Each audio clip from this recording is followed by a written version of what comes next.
we go. All right, everybody. Thank you so much for your interest. I can't believe I have so many people. I'm so excited.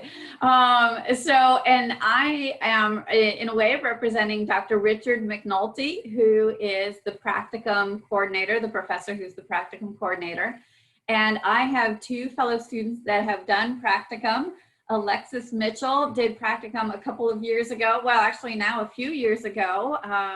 Alexis did just about everything you could think to do in the department. So she is a wonderful source of information and understanding, and now is in the third year of her graduate school here in our health psychology program. So she had a full semester of Practicum. Usually you do Practicum once, and usually you do it for a semester.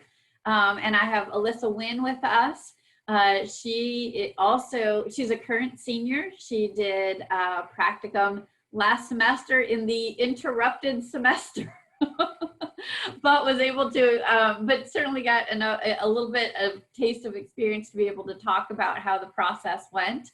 And I have some information in terms of that you can find on our website, so you can find out a little bit more about how to get involved with Practicum. But I'm going to talk just a little bit, and I will let Alexis and Alyssa talk about their experiences, and certainly want to open it up again to you all at any point to jump in with any questions that you have. So one thing, like I said, very briefly, I'll start in with is to share my screen here. And let me make sure I'm sharing the right one. So I have been guiding students to our web page. Oh yes, thank you. Alexis sent out her email, and Alexis, you are so crazy busy, but she will answer your email questions, okay? Or on chat. So either way, while we're doing this, but I wanted to direct you all to, again, the Department of Psychological Science webpage. If you go to the undergraduate program tab, if you go to, actually there's a couple ways to get to it, but undergraduate opportunities, all of the things that we've been talking about in Practicum, or excuse me, in Showcase this week, we have listed here and available for students to kind of spend more time with looking through. So if you see all of that, you can tab in either direction, but here is Practicum. And one thing I should start saying by Practicum, Practicum in our terms is essentially an internship. So that is the idea that you should kind of view Practicum with. And you would sign up for Practicum in a way like a class, but you wouldn't sign into it directly. You actually kind of need to look through some of the requirements that I can discuss briefly. There's also specific application, but it's right here on the website. I can show that to you also. And again, Dr. McNulty's email contact information, so you can, be communicating with him as well, okay? So just some basics to kind of think about in terms of the Practicum is that it can be fairly hour work intensive in terms of you have some choice to take it for 1 credit or up to 4 credits. And I think most students do take it for 2 or 3 credits, and probably I would even say 3 credits is probably the most common. But you can kind of multiply your hours a week by the credits there. The Practicum is off campus, so you have to include that in your time and evaluation of your schedule and time. He has some readings. You meet also as a class a handful of times throughout the semester to kind of go over. He has a course syllabus, readings, a writing project, daily journal, as you can see there, the summary, developing some sort of special project for your agency. And it's actually a pass, no credit kind of class. And again, to briefly show you the other piece, just the application here. The application is not meant to be too long or too bothersome, but it reviews kind of the steps through here with a little more detail along the way. And then you just want to fill out your basic information, psychology courses taken at UNC, other places, GPA for psych and overall, any kind of previous experience. You can take practicum for more than one semester. It's just that it's common for students just to take it for one. Number of credit hours you want to take it for, that was the 1 through 4. Blocks of time, so we can think about some scheduling, transportation, or physical health issues that he may have in mind as he tries to help you coordinate the placement. And then some of your preferences up here, goals, ideas, and there you go. Okay, so submitting the application to him, and he would then contact you and decide and give you a permit before you actually got into the class. Okay, I know I'm talking through that quickly because I know it's on the website and I know you can read it. I may hit mute here.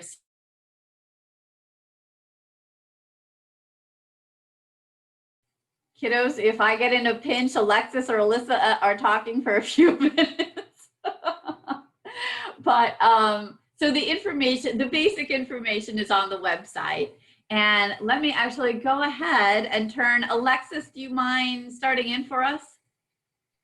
Okay. Yeah, definitely. So Alexis, I may excuse myself just for 2 minutes here. Feed those little pups. What's that? I said, feed those little pups. Those little naughty little pups of that if don't are like an alarm clock, like no other on the planet. Okay.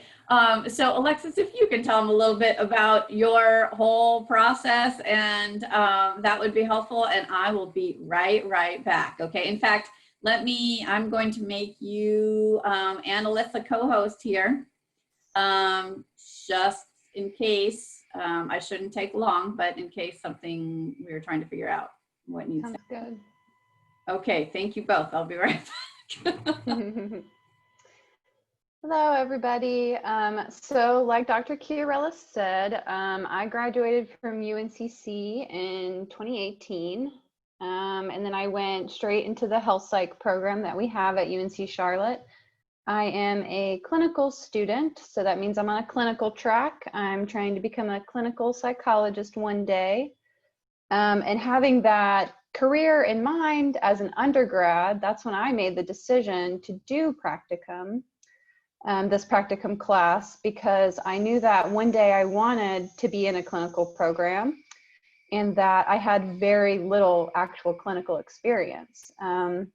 And so I had research experience that helped me get into grad school, but completing the practicum class as an undergrad and gaining a lot from that experience really helped leverage me into getting into grad school. So I highly recommend taking up this opportunity if it's something that you feel like you can fit into your schedule. It is definitely like an internship. But I wouldn't describe it as, overwhelming or overly intense. It was very geared towards, where you're at your level of, training and availability, and they're very understanding of, you being an undergrad student. So I don't want to discourage, I want to encourage you all to take up this opportunity. If you have any reservations, definitely ask questions about, what the experience and the timing might be like, because it's definitely a good opportunity. So when I completed the practicum class, I was at InterVision, which is a psychosocial rehabilitation facility for folks living on disability in low-income Charlotte housing. It was an amazing organization, and I essentially spent my time hanging out with the residents and talking with them and learning from them, just having conversations. Many of them had, several health concerns that they were managing. And so I think having that experience was really helpful for me to understand what that's really like to have, depression and manage dialysis because of kidney failure, things like that. So through that, like I said, I got to hang out with the people. So that, that's just the fun aspect of it. That was my experience. I know other folks were at other facilities and their experiences are likely the same, where, there's some work that you're doing, but a lot of it is just getting to interact with the folks that you're working with. I think the project I completed, so I don't really remember entirely. So that tells you it wasn't super stressful or overwhelming, because it sort of is like blocked in my memory. I think I did a workshop. So I taught the clients about mindfulness, and because that's something I'm super interested in. And I think the facility let me sort of pick, what I wanted to do. So I think that's likely the experience at other places too. Like I said, they're really accommodating to you being a student. And so in addition to doing practicum, I also was a communication consultant, and I did service learning with Dr. Chiarella in Ecuador, which was amazing. Dr. Chiarella is amazing, obviously.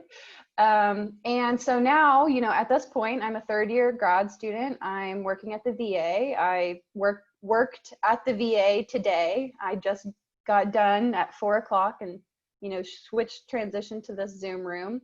And I'm, finding it really rewarding. And so if you have any questions about just that whole journey, if you're interested in clinical work specifically, or, not even psychology, just feel free to reach out to me for questions, because I'm really always happy to help, because I know the journey to grad school, or even just finishing undergrad, is not always easy. So I think that's all. I want everyone to be able to ask questions.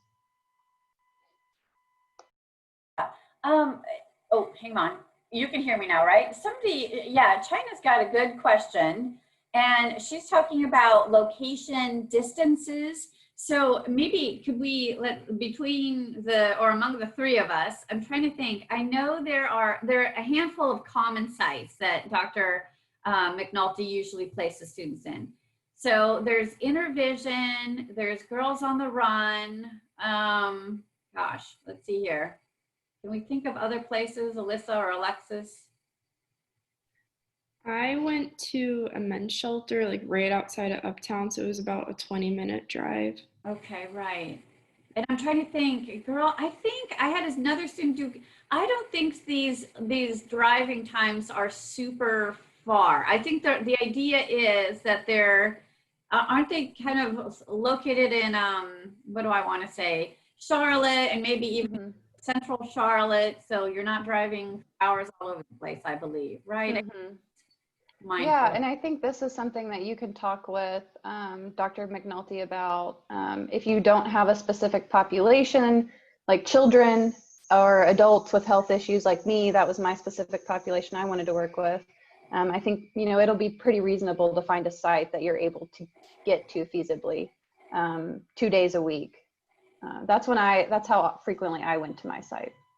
Okay, I just wanted to make sure. Oh, I'm sorry, China, go ahead. Or something. Oh, I said I just wanted to make sure I wasn't having to drive like out to Hickory or, somewhere. Oh, yeah. No, far. that's a question, but you're definitely in Charlotte. Yeah, you're definitely in Charlotte. And actually, I think you try, so you don't have to, go totally across Charlotte from school, that kind of thing. Yeah.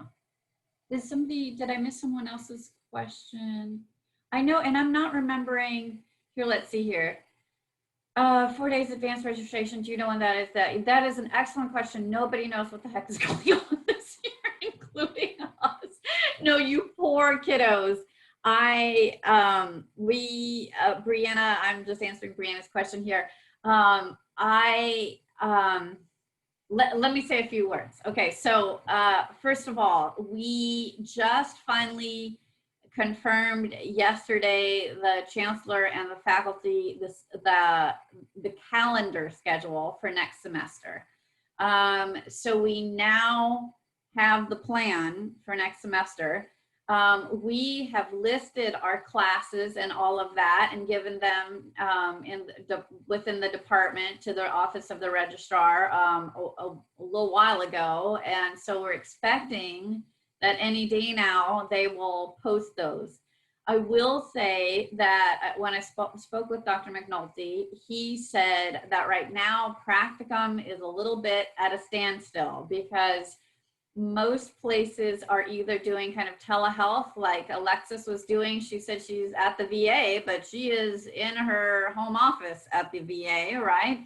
And so because of telehealth and because of just plain old precautions with students and other people and health in general, He did not say practicum was not running, but it kind of sounded like practicum was not really happening this semester or maybe next semester. The alternative I'm telling students about is the idea of perhaps doing peer advising as an opportunity. Peer advising is something that we've had for quite a while.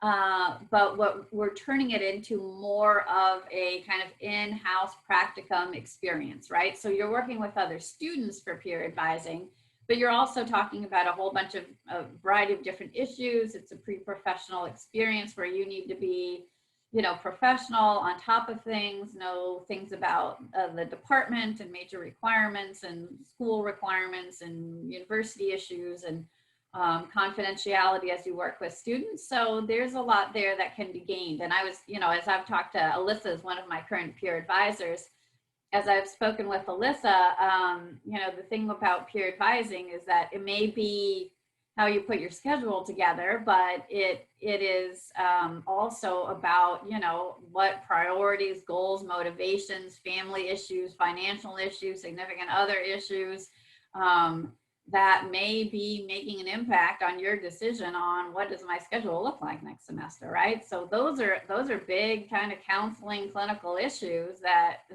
you know, you may hear and have some opportunity to kind of talk to students about their process in making those decisions, right? So Alexis, you know stuff that we don't know. What are you saying? Registration is the 30th? I don't know if is that the new date? I think I don't know. I honestly don't know. I think that's when it starts, registration starts. I know that I had those dates in my calendar, but since we've made all the changes, it seems to me that the dates that I have in the academic calendar aren't lining up with reality anymore. But that sounds about, you know, November 30th would sound about right for this year. So that could be. And for practicum, excuse me, for peer advising, it's an application process also, but I'm in charge of that. So just email me and I'll deal with you after that, right? Yes. Okay, good, Brianna. Like I said, not a brilliant answer to your question, but that's the best I can tell of what's going on this year. Yeah. Alyssa, do you want to talk a little bit about your experience as well? Yeah, even though it wasn't really a full semester. No, exactly. And I mean, I think as we get started, that may be kind of the COVID. I mean, it may be the reality of what practicum looks like going forward, right? So, or at least for the near future. Mm-hmm. So I actually chose to do 2 different sites. So I did a 4-credit course. I worked with Girls on the Run because I wanted to work with kids. And with that, it was a lot more than just running for about the full hour. We did kind of teaching on, I don't know how to word it, kind of like their physical health, mental health, if they want to stand up for themselves or others, if they're not doing well in schoolwork, how to talk to someone, just kind of those experiences. And then with More Place, like Alexis was talking about, I kind of just interacted a lot with the people who worked there or who lived there. And my special project there was to do a spring fling, which obviously got canceled, but it was a lot of fun trying to figure out what the residents would be interested in. And yeah, it was just kind of a lot of getting to know them and how the process works at More Place. So, but after everything kind of got shut down, we went virtual, and you can't really do Girls on the Run virtually. So I kind of had to make up scenarios and kind of how I would, you just kind of had to make everything up, like kind of what you would do in these different scenarios. I know that Intervision, I think that they could do stuff virtually, but not at my places. So I just kind of had to wing it. So.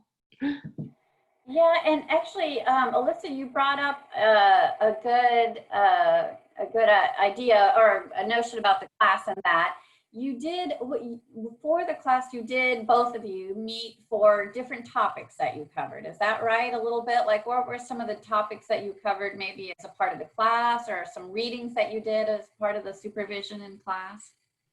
I didn't get to go to the classes because I was at Girls on the Run during that Oh, time. you're kidding. Okay, so that he's flexible that way. Well, that's good to hear. Alexis, did you get to go to classes or whatever? Yeah, so in class it was really neat because you got to hear from all the other students and sort of talk about your experiences, and I think that's always really helpful in normalizing like what's going on for you at your site and what you're up to. And I always enjoyed that piece of it, just talking with other students about what they're doing. And then we also, I think a lot of it was like education on like the actual sites. I mean, because oftentimes, before working at a psychosocial rehabilitation facility, I didn't really know what that was. So I think a lot of the times we discussed like the functionality of these places and how they operate and the ins and outs, and discussing career options. That was something too, was that Dr. McNulty was always available to answer our questions about grad school or clinical work. So it was just a great resource. I didn't feel like it was very pressured. Like, it was a good class. I enjoyed it. Yeah, both of you made some good points. And yeah, Alyssa, that was making you what you mentioned it too. A lot of it is simply being in those settings. So where does mental health work happen, right? And what do those places look like? And what issues come up? And how does everyone interact there? And those sorts of things. So I think that's very valuable of just even spending time in those different settings. And Alyssa, you mentioned being in multiple settings, right? So I think that's it's good to see in different settings what are they doing and how are they adapting to things like COVID and that sort of thing with trying to provide services, right? The other thing that I will add is, I know not everyone's going to grad school, and that's totally okay and fabulous. But if you do need letter writers, not saying he's guaranteed to write you a letter, but he will openly say, if you're interested in having me as a letter writer for you, or letter of recommendation, I will work with you on that.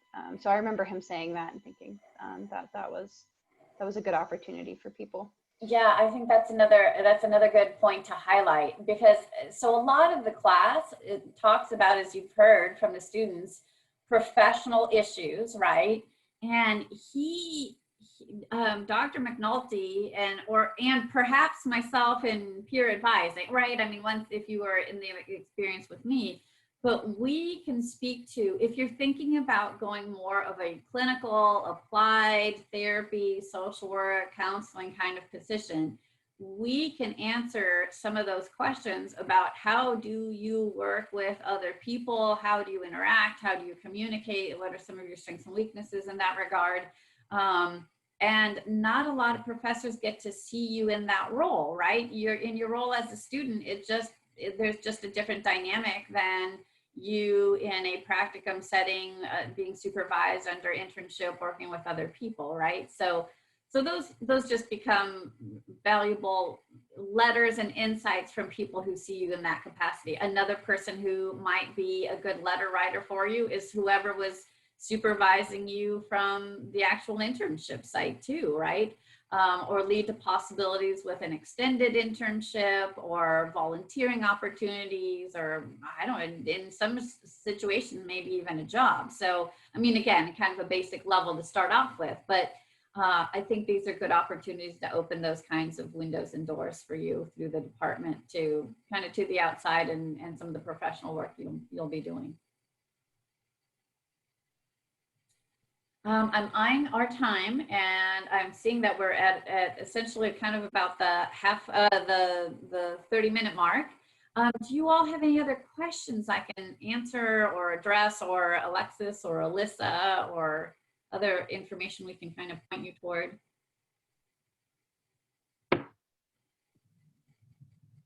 No? Any other questions from anyone? I have a question. Yes, Mandy. Mandy's awesome to come up with stuff. Uh-oh, get ready, you. Right. Alexis and Alyssa, hang tight. It's going to be a good one. Well, I guess, you know, we've been spending all day kind of learning about like different research assistantships. And, you know, I'm a junior, and, you know, I kind of feel a little bit like I'm running out of time, you know, to like do as much as I want to do as an undergraduate. And, you know, so like in respect to next semester, say like practicum is something that we can be involved in. I like the fact that it's somewhat qualitative, and that we can like, I can like spend time with people because I miss them. But like if you were to like, you know, redo your undergraduate experience, would you suggest, you know, the practicum experience, like, you know, COVID aside, the practicum experience over a research assistantship? Or would you say like maybe both of them? I mean, I can see why both of them would be beneficial, but like I said, I feel like I'm running out of time.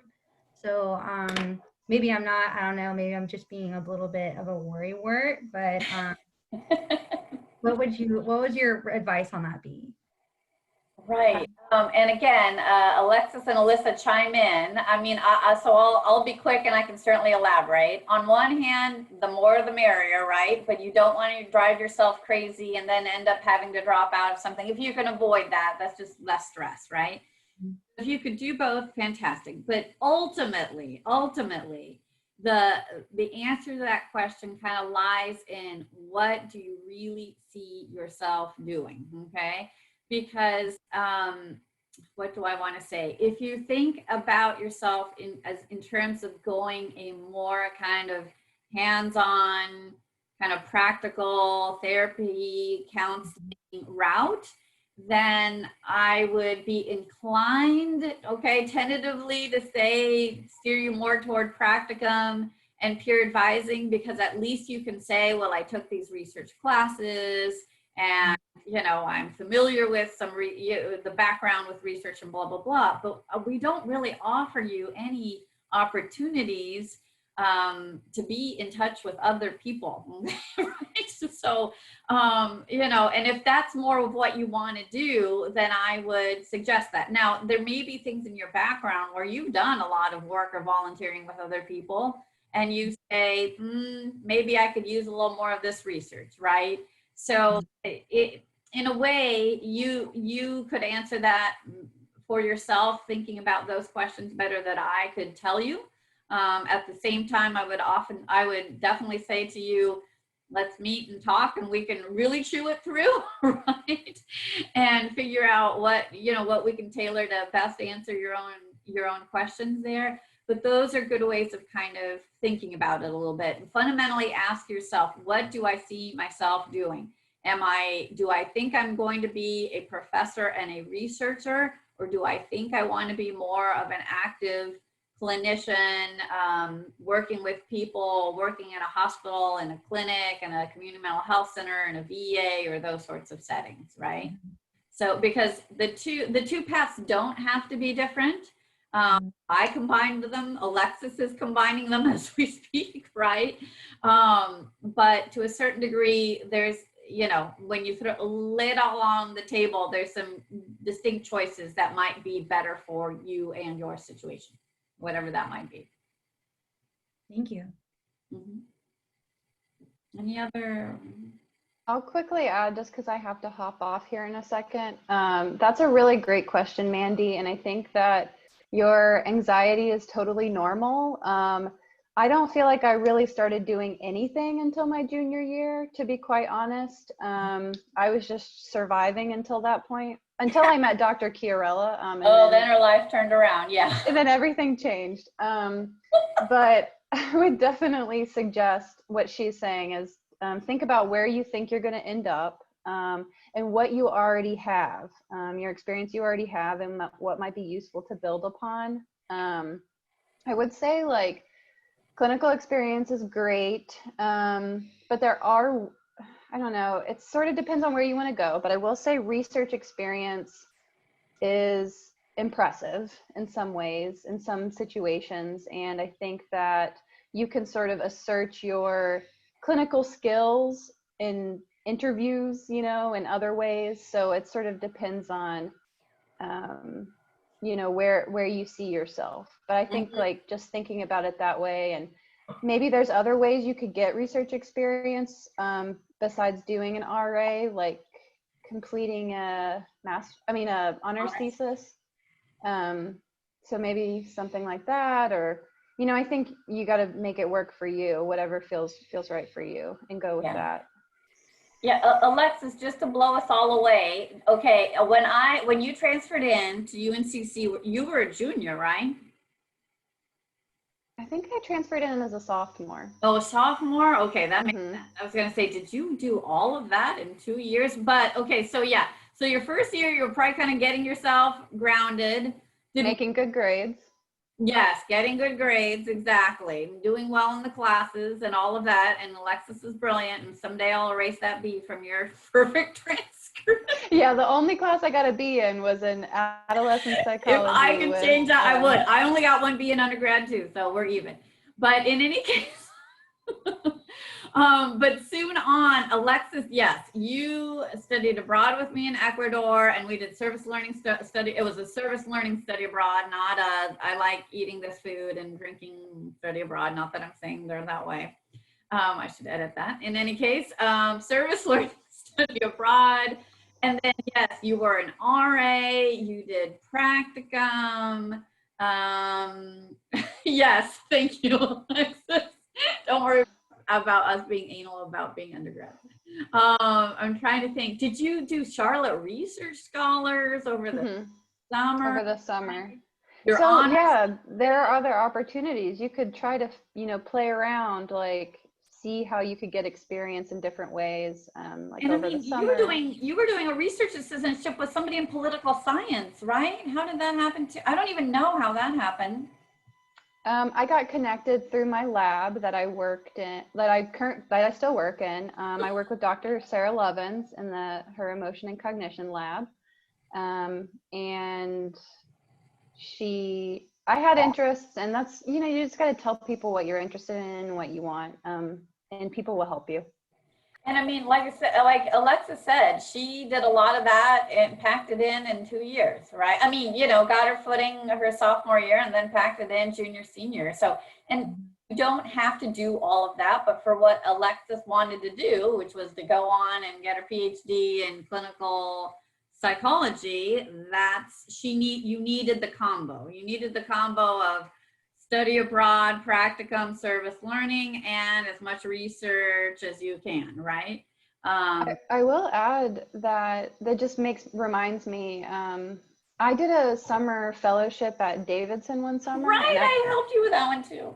Yeah, I just randomly did that because I got an email and was like, oh, this sounds cool. And that was my first ever research experience. So you may be able to find remote research experiences through fellowships. You know, there are things, you know, available. So think about it that way. I'll make a plug with that as well, because usually what happens is somebody in the faculty will get an email, or it'll be sent to all of us, and we'll pass it along to students. And I know that a lot of students are like, I'm not checking that email. What does the department want now? What are they talking about? But give it a glance, because you never know exactly. Yeah, I remember. I mean, Alexis did that totally on her own, but it was just kind of, it was sweet and fun, because it was Alexis and I were our study abroad was during spring break.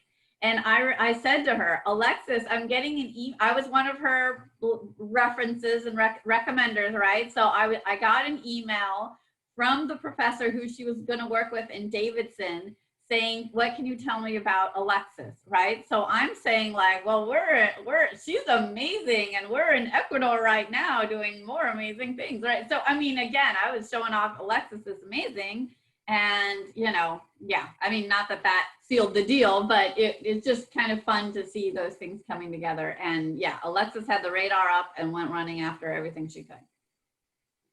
I think I'm going to hop off. I appreciate everyone listening, and your desire to learn is awesome. Brianna asked how she could set a meeting up with you, Dr. Chiarella. No, kids, I'm going crazy. I always say that, just ignore me. Brianna, just send me an email.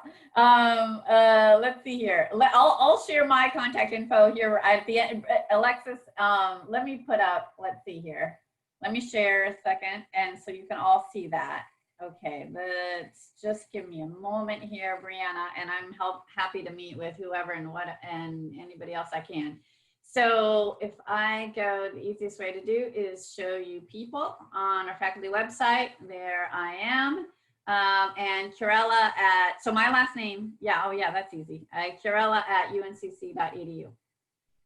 And I think I took down my website. So don't worry about that. No, I think it has a little blurb. Yeah, there we go. So yes, so I went to small private college, got my master's and PhD at Colorado State in counseling psychology with an emphasis on multicultural. And you can see some of my other information there. Any other, wait a minute, other questions? Oh yes, Brianna is very welcome.